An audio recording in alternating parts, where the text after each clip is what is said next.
Guide. Welcome back to another episode of the Homeschool Mom Survival Guide. I do have a warning before this episode starts. This is not going to be a family-friendly episode. So if you do have children with you, you may want to pause this and listen to it later when you are alone.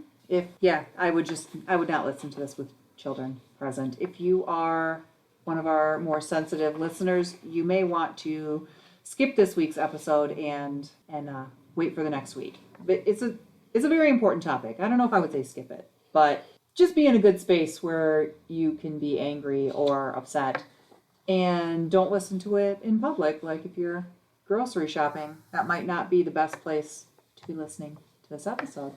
So we are going to be covering, recently there was a movie released called The Sounds of Freedom, and it's talking about child sex trafficking. There's been a lot of pushback from one side of the media saying that this is a QAnon created movie and that it's all conspiracy theory and that it's not real. These are the same sources that heralded a movie a couple of years ago that was showing young girls practically naked and in very sexually explicit situations as being artistically wonderful and an inspiring movie and just a wonderful creation. So I suppose that kind of tells us all we need to know about how they view child sexuality. Okay, fun fact about this movie in itself. You may or may not have seen these on social media.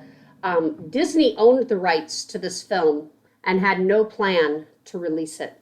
Angel Studios bought the rights, took it to Amazon, got turned down, took it to Netflix, got turned down, decided to pre-sell tickets on their own, and they got it into around 2,600 theaters. It beat Disney's Indiana Jones on July 4th. Indiana Jones made like 11.5 million, and Sound of Freedom made 14 million on that July 4th weekend. The film is based on a true story. Yes, and left-leaning, they're saying it's a quote-on conspiracy, knowing that it is completely true. In fact, I was just sharing a fun fact with Lisa that I learned, and this actually, you can look up this information yourself. It has been presented in Senate hearings, federal government, Senate and House hearings. You know, these children are coming up into the southern border, and they basically, they're being brought up with a name in their pocket. You know, they put a name, which is their sponsor name. It's the cartel that is putting that sponsor name in their pocket, okay? These children, they have guaranteed that these children will be turned around in 2 to 3 days and with a sponsor. That's what our government has done, right? So they're not sitting in a facility waiting for us to figure out what to do with them. Well, basically what we have done is we have taken these children and we've turned them into our own United States commodity. These sponsors are the pedophiles that are purchasing these children for use. Now that could be sex trafficking. Mm-hmm. That could be workers, slavery. Yep. That could be organ harvesting, or it could be a combination of all three. Because if they're working during the day, they're turning tricks at night. When they're all done and they're used up and they're no good anymore, they turn them over for organ harvesting, and it's done. Lisa's got the information. They're decriminalizing, so it's not felonies anymore. Sick world. And I'm sorry. You know, you've got the left, a lot of which that are involved in this. You've got the right that stays quiet. Okay, we're not the ones that are typically out there and doing the riots. But I ask you right now, why are we not out fighting? Did you know right now there are more children enslaved in this world than any time in history? And I'm sorry, right? If you are a family member of an African American that was enslaved in the past, and you're looking for reparations or whatever, and you hate that history, I get it. But then fight for these kids that are currently enslaved. So take what you know in your core that you have fought for that is so wrong, and don't be silent. There are so many. Nobody's responding when I'm posting out about this stuff. Yeah. They're quiet. Yeah. Why? I think a lot of people are overwhelmed by it. And the media tells people that it's not true. The media is saying, oh, child trafficking isn't really that big of a problem. They're trying to minimize it. They are blatantly lying about the entire situation. And people are, unfortunately, frequently just trusting what the media tells them, what they see on Facebook, or what other people who think just like them post on Facebook. They take it as fact, and they don't bother to look into it any more than the very surface level. It makes it a lot more comfortable to do that. You know who Ashton Kutcher is? Yeah. He's an actor, right? Yes. He's a funny actor. Yes. Do you know what the majority of his time, career-wise, is spent doing now? He is an activist.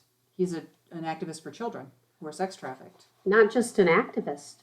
The federal government comes to him to find children. That's awesome. He is that deeply involved in this. I knew he was pretty big into the activism, but I didn't know he was working with the federal government or anything like that. From an intelligence standpoint, Yeah.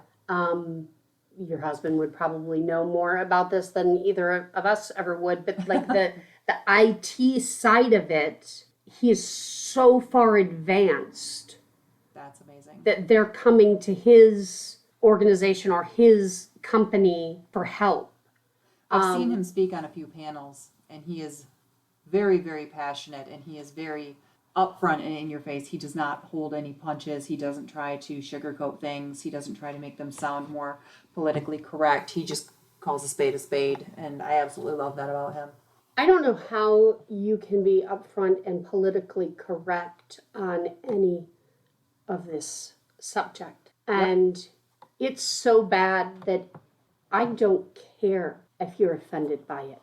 Yep. Lisa hasn't seen the movie. I'm trying to get her to go see the movie. It's a hard one. It's a hard one to go through. Yeah. Every fiber of your being wants to get up and walk out. In fact, when we went to see the movie, and we did choose, we brought our boys. Okay. We brought our boys because we wanted them to understand firsthand. Yeah. There's nothing in the movie, it's all done tastefully. Okay. Right? So we didn't expose them to anything over the line, but it was done in a way that they knew what was going on. But at the end of the movie, you had an opportunity to stay for a special message. And I was enraged because by that point, I was well over my limit. In fact, I was a don't touch me place. A quarter of the theater got up and walked out before the message. Everybody was told there was going to be a special message. Yeah. I wanted to stand up and scream at the top of my lungs, you people walking out of this theater are the reason why this is still a problem. I was angry. The movie made me really, really angry. My husband, he's investigating ways that he could maybe get involved. He's being pushed that much regarding this subject. Nice. That's awesome. But it's tough, but it's making me upset. Let's talk about a little bit about these changes in Laws. Okay. Well, you had brought up a law that's changing right now in California, which reminded me of a law that changed, let's see, I think it was September. I wrote 2023, but I don't think it wasn't September. It's not even September 2020. I think it was September 2020. I wrote the wrong date down on this. But Law SB 145 was signed into law by Governor Newsom in September, I think, of 2020, lowering the legal consequences of sodomizing a child. there was a tweet from Carl DeMaio. He said, disgusting. Governor Gavin Newsom has signed SB 145 to allow 24-year-olds to have sex with 14-year-olds without being required to register as a sex offender. The law was created to lessen the consequences of sexually assaulting children for homosexual men, specifically because Governor Newsom felt that their current law unfairly punished homosexual men for raping children, and instead of increasing the punishment for heterosexual men, if he felt that the heterosexual men weren't being punished as severely, instead of increasing that punishment, he chose to decrease the amount of punishment if you're a homosexual. Then it's less illegal, I guess. Okay, look, to rape children. More than 20 years ago, I think it's going on closer to 30 years ago, a lobbyist group from California, this is where that whole minor attracted adults term MAPS, came from. Minor attracted persons. Yeah. So, Disgusting. well, MA, minor attracted adult, was the original one. If they've changed it. It's MAPS now. It's MAPS. Or MAP.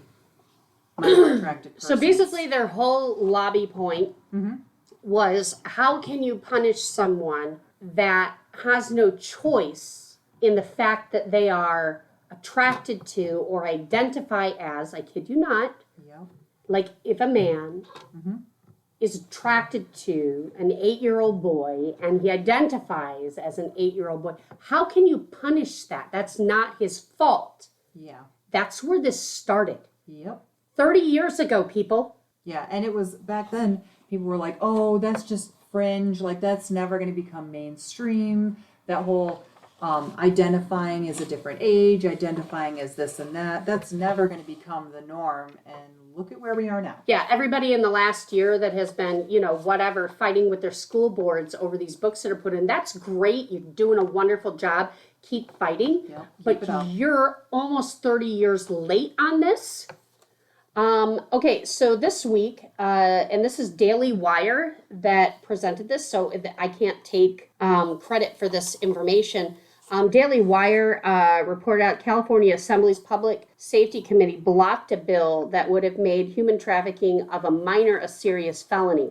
The California consistently ranked number 1 in the nation in the number of human trafficking cases reported to the National Human Trafficking Hotline. The human trafficking is among the world's fastest growing criminal enterprise and is estimated to be a $150 billion a year global industry. The bill would have made human trafficking of a minor subject to California's 3 strikes law. Thus, someone convicted twice would be sentenced to life in prison. The bill had already passed unanimously in the state Senate, but not even one of the 6 Democrats on the committee would vote on the bill. The only yes vote were cast by 2 Republicans, Assemblymen Juan Alanis and Tom Lackey. The Assembly Public Safety Chairman Committee, Los Angeles Democrat Assemblyman Reggie Jones Sawyer opposed the bill. They all thought it was a good bill and said they would consider it, but there is the issue of rolling the chair. So I don't think anyone is going to take a stand against the chair. You're horrible. You should be ashamed of yourselves, yelled members of the audience at the meeting while victims of the human trafficking broke down in tears. This is absolutely absurd. We are the problem. Yep. Do you guys understand that we here in the United States are the consumer? We are the largest consumer of these children. Yep. We are the reason why they're flooding to the United States. We are spending the money. This $150 billion industry is funded by us. Yep. And it's not just, men going to Thailand, because whatever, they're seeking out the young girls to party with and do their thing with. No, we're talking about children. We're talking about children as young as like 5 and 6 years old, who they claim are ready to start turning tricks by age 7 or 8. They're pulling them in through these mock talent pageants, talent show, talent search premise. Yeah. And in the beginning of the movie, man, that was another big one. I had, now granted, I'm aging myself here, but I had gotten pictures of my daughter taken. And I had put a picture of my daughter out there on social media. Okay. And I was contacted by someone that she would be probably very successful. The meeting was in Detroit, where they wanted me to bring her to this hotel. I remember talking to my mom about it. Oh, it would be a great opportunity. You know, Hannah's really pretty. There just was something really off to me. You gotta trust your gut. And I didn't do it. That's good. But then I go to sit down in this movie, and the opening scene is this woman approaching this father because she had seen the talent in her daughter, and then in walks his son, and she wants him too. And she talks him into getting on a bus and taking the kids to this hotel. And, oh, no, you can't come in. Parents have to come back at 7 p.m. No adults allowed in the hotel room. And when he comes back at 7, they're all gone. They're gone. Like no, not even a clue of where they had gone. Oh, my gosh. That's I'm not insane. saying that is the situation that was going on right when my daughter was young. I'm not saying that that's what it was. What I'm saying is when I saw that in the movie in the very beginning, Yeah. I instantly, my spirit broke. Yeah, that makes your stomach just drop thinking of what could have happened. And the whole rest of the movie, I had my arms crossed. I was tense. Travis tried to put his hand on my shoulder, and I said, please don't touch me. I'm in a no-touch moment right now. Yeah. Yeah, it was weird. When we walked out of that movie, and I don't know, hindsight, should I have taken my boys? They're a little bit older. They're 12 and 13. I don't know. Maybe if I had to do it over again, I wouldn't. However, they certainly understood, even though they didn't fully understand, like, what was happening to the child after the scene cut to where they couldn't see him anymore. Like, they didn't, they definitely got the feeling of the severity and the problem. Yeah. I think the studio's recommendation was nobody under 16. Yeah. So if you're a parent, you know, maybe watch it first and then decide for yourself whether or not it's right for your kids to see or if it's going to be too much. But then there's that whole side of, you know, when your son's got to go to the bathroom, you know, and you're at a public place and you ask them to go in groups. You ask them to go together, stick together, not by themselves. Do they really have a firm understanding of why? Yeah. Do they really, to their core, understand the risks? And look, if you guys want to sit and say, we're in Michigan, that it just doesn't happen, Michigan is the number 2 state for child trafficking. We have 2 horribly excellent routes for them to escape. Once they hit the Ohio Turnpike, they are gone. Or we have the shipping industry on the east side of the state that goes by boat, by freighter. Yeah. And once they hit either of those, they're gone. And you have very, very little chance of ever seeing the child again. And I'm sorry, maybe we're going to get some comments to say, oh, you guys are just, you know, trying to scare us. Maybe that's what you need. Maybe we need to get a little bit more scared. Maybe you need to understand that your children aren't safe. Do I think that you need to, you know, live in fear and your children can't play outside, whatever? No, I'm not saying that. What I'm saying is know your surroundings. Yeah. Teach your children to watch for odd behavior. What I've been trying to teach my boys is, you know, I don't know if you've ever had a conversation with Sebastian about the fact that normal adults, like if I did not know your family, right? Mm-hmm. it would be out of the norm for me to come up to your son and attempt to engage in a conversation Yes. with him. Yes. That is odd behavior. Yes. If we were not as close of friends as we are, if we weren't together as a family, Yeah. I still would think it's somewhat odd for an adult, even that you know in passing, to purposely attempt to engage in a full-fledged conversation with your child. And I'm not talking about, hi, how are you doing? How's your summer?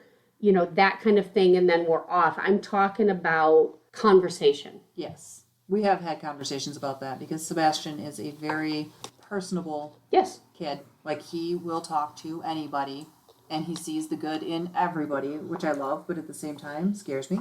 And we have had conversations because at the playground we've had adults try to join in to games when there are kids playing tag or hide and seek, and all of a sudden you see an adult who's trying to join into the game. And, you know, maybe it's a parent of one of the kids, but I don't know that adult, and I'm not comfortable with this adult now engaging with my child that way, or, you know, talking to my kid, or hiding with my kid, or, you know, it's just, when I see that, I immediately pull Sebastian from the game, and he gets upset because he's having fun with his new friends that he's just met. But, I mean, he can be mad at me all he wants. It's too bad. But your gut understands that is it makes me very abnormal behavior. Yeah.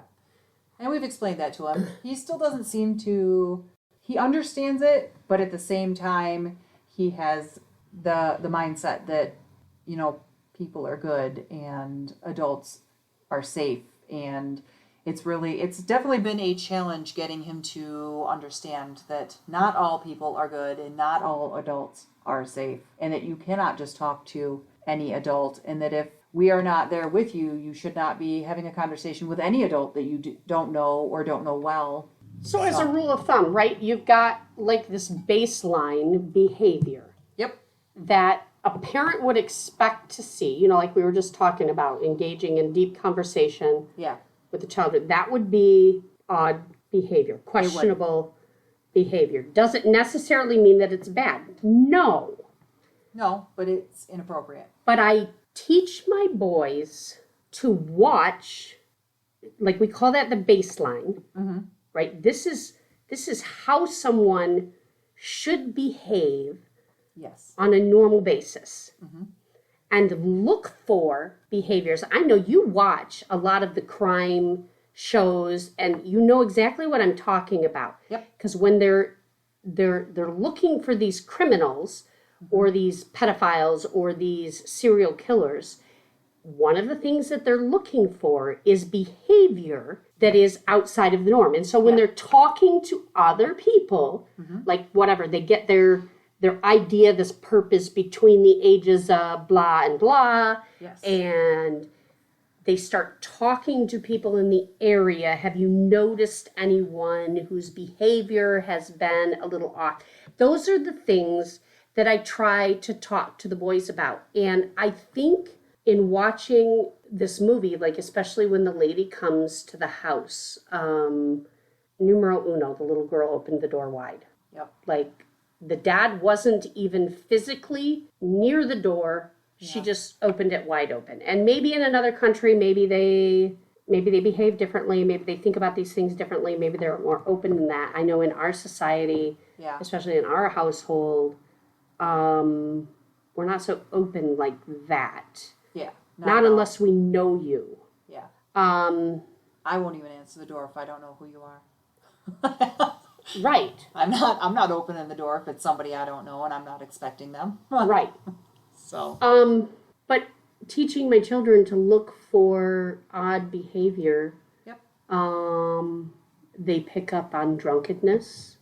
They pick up on all kinds of behavior, especially in just our little town. On the weekends, there is drunkenness. In the main town part, the beach bar part. Yeah. They can pick up and point that stuff out. They pick up on behavior. We've been at stores before, and I was off in another section, and there's a man one Christmas season that was following Bailey around aisle to aisle and specifically attempting to engage in conversation with him. And your boys are smaller and they look younger than they are. Oh, they do. So they could easily pass for being 8, 9. Yeah, a few years younger than what they actually Hands are down. if you didn't know them. Yeah, hands down. In fact, even if you do know them and they get around their friends, it's like, oh, that's cute. They're so tiny. Yeah. Yes, their mom is 5'3" and their dad is 5'6", so they don't have much chance. They do have a chance. There's a grandpa and some uncles in there that are a little taller in stature, but for the most part, they don't have much chance. And For comparison, my child is 8 and he's the same height as her 12 and 13-year-old. yes, But we've got giant genes. yes, So you got giant genes and midget genes next to each other. Yes. Oh, midget's a bad word. I'm not supposed to say that. oh, Giant genes and little people genes. yes. And my 8-year-old looks like he's the same age as her 12 and 13-year-old. Yes. So, yeah. I just tell the boys they need to become more agile and they have to learn to run faster. And there's got to be a reason why God did it. They're There's a reason. fun-sized. Yes. Yeah. They're fun-sized. They're fun-sized. Aw, I'm going to absolutely use that. It's fantastic. So that's a little bit, lighter. This is a dark subject. It is. It makes me sick. So, another on the lighter side, I mean, it's not really lighter, but it is a positive note to what we are talking about, is that we have the end of the spectrum that is Governor Newsom and his very sexual assault friendly policies. And then on the opposite end of that spectrum, and the opposite end of the country, we have Governor Ron DeSantis of Florida coming in on Monday. He signed a bill imposing the death penalty on anyone who is convicted of sexual battery against a child who is under the age of 12. So the likelihood that this law is going to be upheld is probably not good because it actually violates a Supreme Court ruling in Kennedy versus Louisiana, where the court found that you can only impose the death penalty on cases of murder.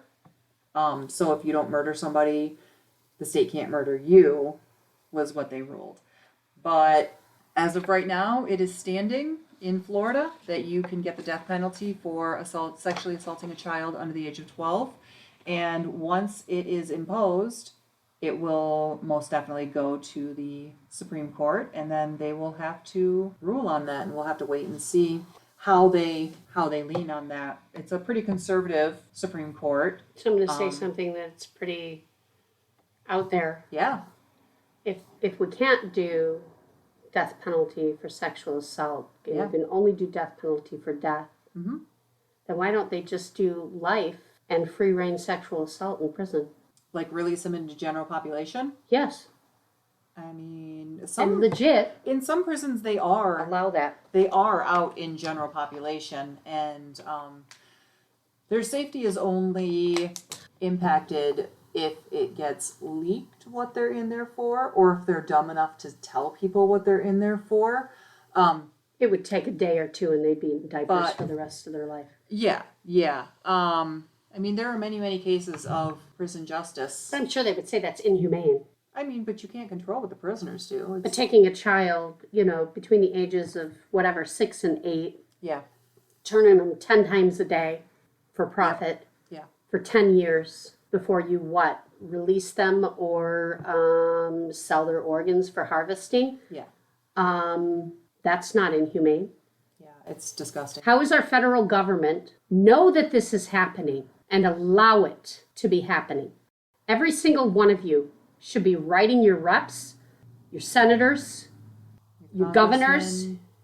and you should be demanding that these children be returned to their countries of origin.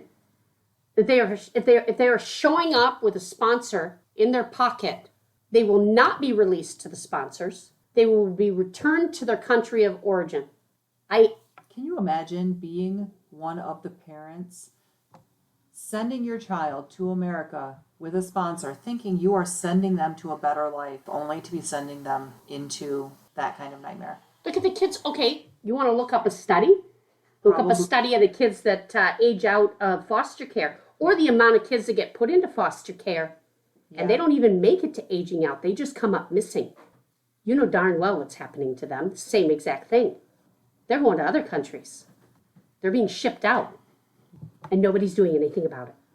Well, it's hard to fight back when it's the system that's doing it, especially if the system is also controlling the media and the media isn't reporting on it and the media is telling people that it's not real, that it's all fake. The system, the people that are coming in, taking these jobs, claiming to the public that they're going to promote change while they're really only increasing their own pockets, not doing anything, demanding raises, spending our tax dollars on nothing, giving it away. Our roads, just take our infrastructure alone. They're not fixing those problems. No. They don't care. They're sending our money off to other countries. Mm-hmm. They're using our money to promote this child slavery. So I pulled some statistics and some information off the internet. So again, this is off the internet, so I guess take it with a grain of salt. Let's see. I could not find any kind of global numbers past the year 2016. Anything more recent than 2016. I kept reading stuff that said, well, the current number is, and then when you looked at it, it said taken from an article published in 2017 that was all on information in 2016. So I have no idea what the numbers are now. I can only imagine how much they have grown. But it's estimated 6 million. This number is actually, this one is trafficking altogether. So this isn't just child sex trafficking or sex trafficking. It is, so the most commonly cited estimate for human trafficking worldwide was published in 2017 in the International Labor Organization, so the ILO. Yeah. Global estimates of modern slavery estimates were 24.9 million victims of human trafficking in 2016. 24.9 million. So that includes sex trafficking, commercial sexual exploitation, and forced labor exploitation in the private sector and state imposed. So 4.8 million of those victims were reported to be victims specifically of sex trafficking, with over 1 million of them being children. And so all of these numbers obviously have to be taken with a grain of salt, because these are the cases they know about. These are not including the children who are considered missing and endangered. Right, I'm just talking about the ones that are out there right now. I'm not talking about the ones that have been rescued and saved. Yes. These are reported. Yeah. These are not the ones that we don't know about yet. Or we'll never know about, because there are so many we will never ever know about. They estimate since COVID, since 2020, 5,000% increase. I don't doubt that. In the amount of children. That is horrifying. 5,000% increase. That is horrifying. So, that was according to traffickinginstitute.org, that information. I don't think they're the ones who completed the study, but that's where I got the information from. Let's see. Underground Railroad is the organization that, what's his name, Tim? I got nothing on that, I don't know. The agent that this movie is about. I can't think. Ballard? Tim Ballard? Okay. So this movie, I did the statistics of who owned the rights to the movie. They weren't going to do it, blah, blah, blah, blah. Yes. This movie that just came out is already 5 years old. Yes. That's how long they've taken to put this out. Yes. Tim Ballard has been doing this job. My daughter and I, it might be 10, 15 years. It was just when he was creating Underground Railroad. Okay. that we went to a seminar in Grand Rapids regarding it. I mean, this has been going on for a long time, but he called it Underground Railroad because the staggering amount is equal to those that were the African Americans, whatever, that were enslaved. Yes. Trying to attempt to tie, and just like who was the woman that started the Underground Railroad? But Harriet Tubman, because he called it Underground Railroad because he wanted to make her proud. That just as she had saved so many in this country, that they wanted to do the same amount worldwide. Underground Railroad, you need to look them up if somebody's coming around to your area to talk about their organization.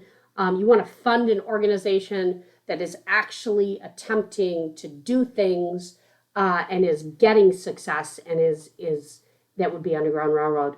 And truly, I feel like that's one of the best things that you can do if you want to become involved. People so often feel like they have to do something, but there are organizations out there like Underground Railroad who have people who understand how to best help. They have the staff, and they've got people, and they've got the knowledge. They just need help with the funding. And if you can get people involved in helping to fund them, then you are making a difference by helping to fund these people. You don't have to go out there yourself and try to go, break up some sex trafficking ring, or, try and get on the dark web and set up a sting to try to entrap these people. You can leave it to the experts and still be making a difference. The website is ourrescue.org, OURRESCUE.org, O-R-G. When you talk about setting up stings, and you talk about the money and how the money is literally the most important part. Yeah. So in the movie, they depicted a scene, and they actually did this. So they created their own resort. They literally got these investors to front the money so they could create this resort. And it was going to be an adult-only resort. And they could host parties. I think on the one sting operation, they were able to get, it was like 3 or 4 traffickers came together. They brought like 54 children. They offered up somewhere between $50,000 and $100,000. I don't remember how much they were actually going to pay in total. Maybe it was $25,000 each. But for these, one of them was a former pageant queen and beautiful woman, but had gone dark. And they literally got 54 children to show up and arrive. And Tim Ballard said something about when they got the children there and they put them in a separate room. Of course, he was having to pose the dark side of all of this is that he's literally posing as as one of them. Consumer of this product that they're bringing. And one of the kids, little 10, 11-year-old boy, asked him the question of where's the cocaine. Normally they give him drugs because he can't, he's scared and he can't go into this without being drugged. And where were the drugs? That he doesn't see the drugs, and he was nervous. And I mean, in reality, all of these children were liberated and were saved. Yeah. I mean, talk about the ultimate acting gig. But you think about Epstein Island, right? This whole Epstein thing, and all of the perverts that they're still protecting on that list. All of these high-end officials and people that were traveling to the island. I don't care if you're left or if you're right. You're putting... Bill Gates' wife won't even talk about the fact that he made several trips to that island. Yeah. She divorced him after his name came out on that list. I don't blame her. And people put their faith in that guy. Sorry, if you ever get a chance to talk to me about this personally outside of this, you're going to find that I'm not very kind on this subject. I'm definitely not going to sugarcoat any of it for you. Nope. This is sick. It's twisted. These are if they even get to live that long. Yeah. This is our future. These truly are God's children. Yes. This is what happens when a world goes dark and they kick God out of everything. If there is no ultimate truth, there are no ultimate morals, and anything goes. Once you get to the point as a society where you are saying that my truth may not be the same as your truth, you no longer have truth. Because truth is not subjective. Truth is not dependent on how you feel or how I feel or my preferences. Truth is truth. And if you don't have that, then you see what we're seeing right now with the degradation of society and with people trying to normalize minor attracted persons and wanting them not called pedophiles because that's offensive. They are pedophiles. Yes, but they're worried about offending a person who is raping a child because you don't want to offend anybody, but the act of raping a child it shouldn't be frowned upon. It's not that person's fault. Right, and their argument is because they've gone through things in their lives and they can't be held accountable if they attempt to repeat things that they went through as children. That I bull crap. Yep. That's crap. Absolutely not. There's a lot of things that happened to me growing up that should never have happened to me. It's nobody's fault. I think everybody has suffered from trauma, and everybody has had horrible things in their lives that they would like to not have had to go through. Yeah. But it doesn't give you a free pass to then inflict that on other people or to behave however you feel like it. You're still responsible for your behavior. You're still accountable for your actions. And in fact, the opposite. You have a unique ability to attempt to stop this. How many people are in the United States? I have no idea. I know there are 7 billion people in the world, but I don't know how many of them are in the U.S. So 7 billion people. I can't even go up that high. Let's just say 100 million. Okay. I can't even do that on. What is the math on that? $10 times 100 million. 100 would be 1 billion. If 100 million people in this world would just send $10 to Underground Railroad, they would have $1 billion. They would have $1 billion. Correct. I know each of you are saying, I can't afford to donate money. There's not a single person that I know that couldn't afford a one-time or an annual gift of $10. Yes. To an organization that is doing so much. Yeah. And they didn't ask us to do this video. They didn't ask us for any help. They're not asking us to do anything. We're not associated with them in any each way. and every one of you, just consider $10. Just a $10 gift to Underground Railroad. We're going to put a link to their site on our Facebook page. So if you can't find them on your own, you can go to our page and you can click the link and it'll take you right there.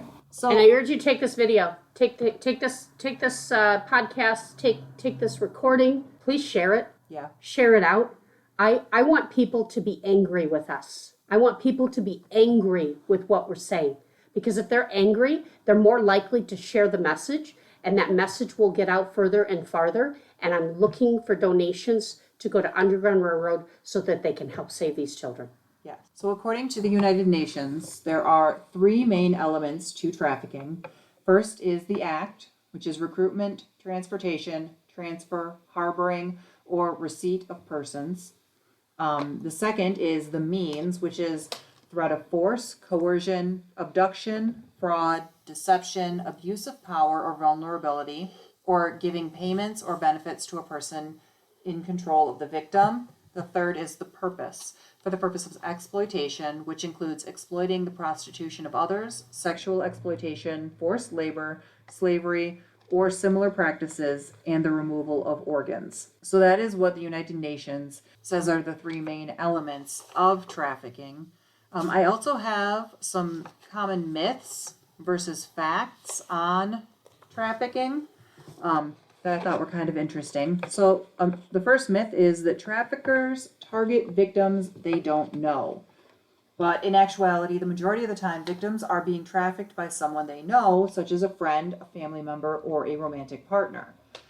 Myth, only girls and women are victims of human trafficking.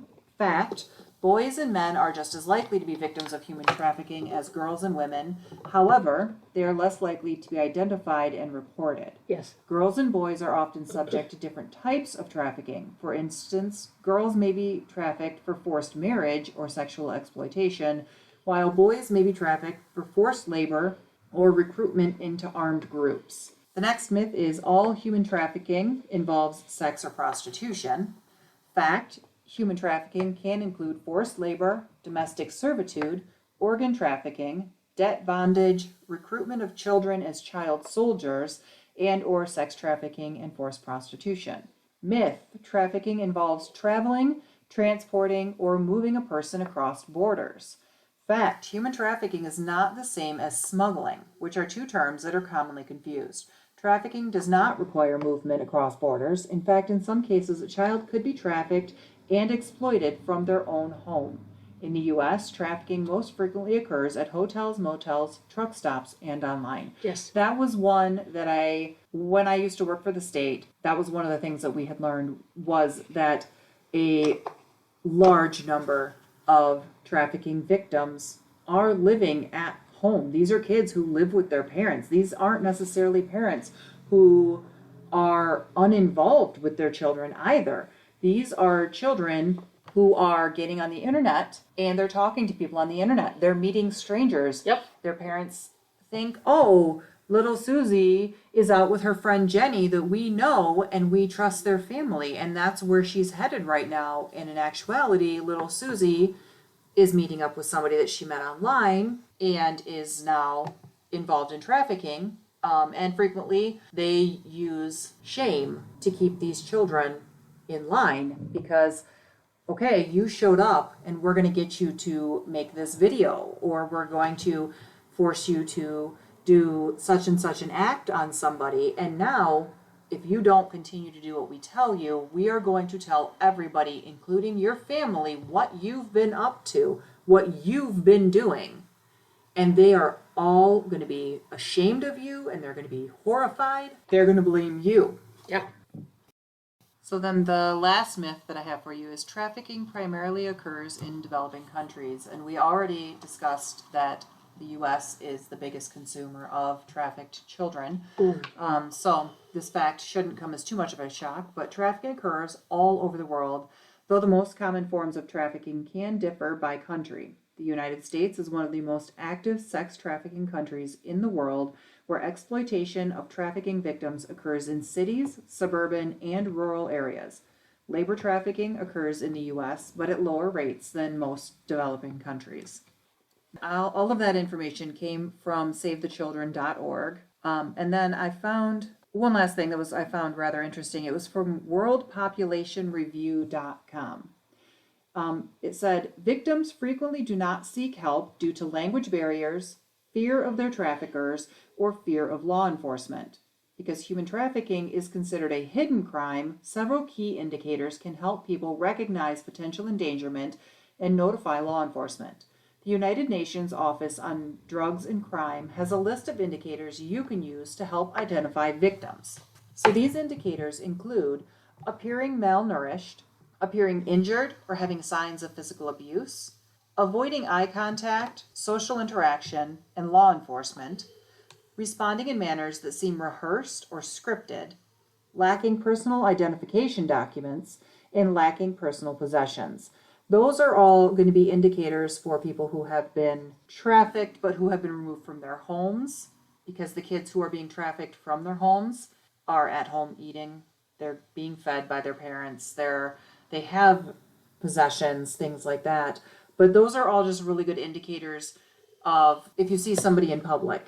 Yeah, so I think that's a good place to wrap up this very dark episode. Very dark. And we will be posting the link out we'll be for posting. Underground Railroad. If you choose to make a donation, and you choose and you're moved to make the donation because of something that you heard here, why don't you leave a comment? I mean, if you feel compelled to leave a comment to motivate someone else to leave a donation, I mean, even $10 can end up being more than you know when it's multiplied by massive numbers. You don't need to fund the entire project yourself. If No. you can only fund a tiny bit, other people can come alongside you and they can also do their part. And if we all come together and we all show our support, we can hopefully put an end to this horrific practice. There is a way to end this, Yeah. The way to end this is to stop the consumers from being able to consume. Yep. Which also means we need to be making things like this more public. Yes. We need to not hide them. I don't care if you are high up, if you are powerful, if you are rich, you should not be hidden from the consequences of your behavior. People should know if you're disgusting. Yes. And if you are a consumer, then you should the world should know it. And if you're an absolute pedophile, you shouldn't be able to be represented under the guise of minor attracted adult. You are a pedophile. Yes. Yes. Offended or not, go ahead and respond in a comment. If you're a pedophile and you're offended by me calling you a pedophile, I'd love for you to respond and tell me how angry you are. I do not recommend that response because right now I feel like Amy's going to hunt you down. Okay, let's end this. I'm in a really bad place. Right. We love you guys, and we will see you again next week. Love you guys. Come at you with the truth always. Bye.